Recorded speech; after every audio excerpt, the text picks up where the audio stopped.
just to add to what Mirko just said, listen, at the end of the day, Mirko's we're all fighters and we're warriors, and we know how tough this sport is, and there's none of that, as we say in English, BS, because we're real fighters. We're not, and I don't want to put down pro wrestling, because pro wrestling is a different art altogether, but this is real fighting, and we were in there to do what we do, and Mirko's a real fighter, I'm a real fighter, and we do the best we can. I mean, if anybody thought that this was a planned fight, you got to be joking, because we were trying to hurt each other in there.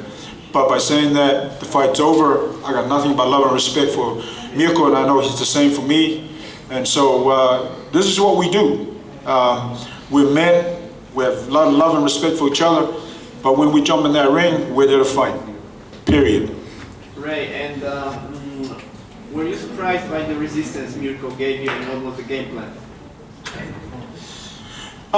Yeah, he was able to utilize, grab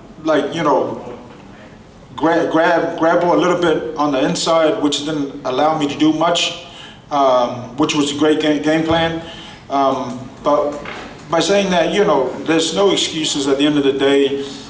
He prepared better than I did, I guess. There's a few things that I probably would have done better to prepare, like stop flying around all over the world. But I can't not do that, because I have a responsibility to my team as well. And so when you coach and compete, listen, Mirko is one of the best in the world. And for me, like I said to Osa, that fight for me means something, because there's no point of me, I had probably 2 to 3 years left in my fighting career.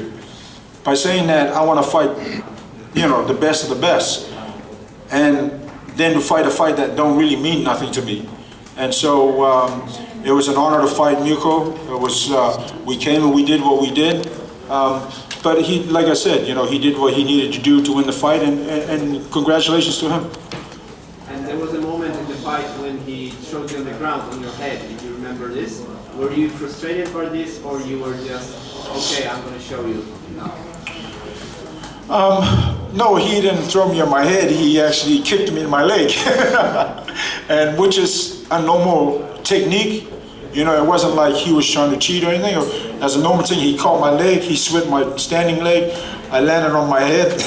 But I realized how high you can be when your legs are not underneath you. So it's a legal technique, and it doesn't matter. That's what we do in the game. Sefo, I have a question. Yes, sir. There were some moments where you had your heads down.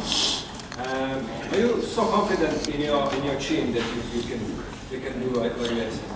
You were challenging him. I've always been a confident fighter. I've always been a fighter that can take a shot.